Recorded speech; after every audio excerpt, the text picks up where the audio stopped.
একটু এগিয়ে দিতে পারি।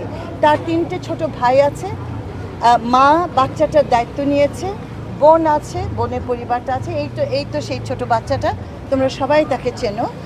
এখন আমার কথাটা হলো যে সেইটুকু নিশ্চয়তা আর সেইটুকু সিকিউরিটি যেন আমরা দিতে পারি, বাচ্চাগুলো যেন লেখাপড়া করতে পারে এবং আমরা দেশটাকে যেন একটু নিরাপদ করতে পারি বাচ্চাগুলোর ভবিষ্যতের কথা ভেবে।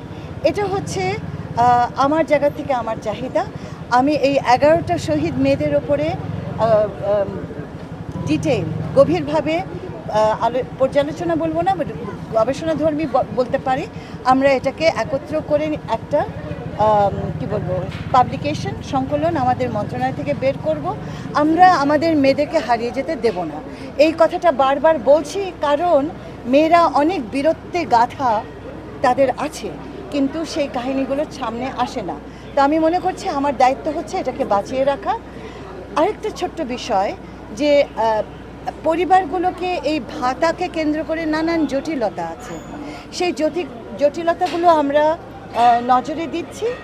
রাষ্ট্রের একটা, সরকারের একটা খুব পরিষ্কার জায়গা আছে, ভাবনা আছে, এবং সেই জায়গাটাতে আমরা কোনো শহীদের শিশু তাকে প্রাধান্য দিতে চাই। তার অভিভাবক যে তাকে যত্ন নিয়ে বড় করবে তাকে আমরা মাথায় রাখতে চাই, এবং তার পরিজনদেরকে যারা হকদার তাদেরকেও আমরা ভুলতে চাই না।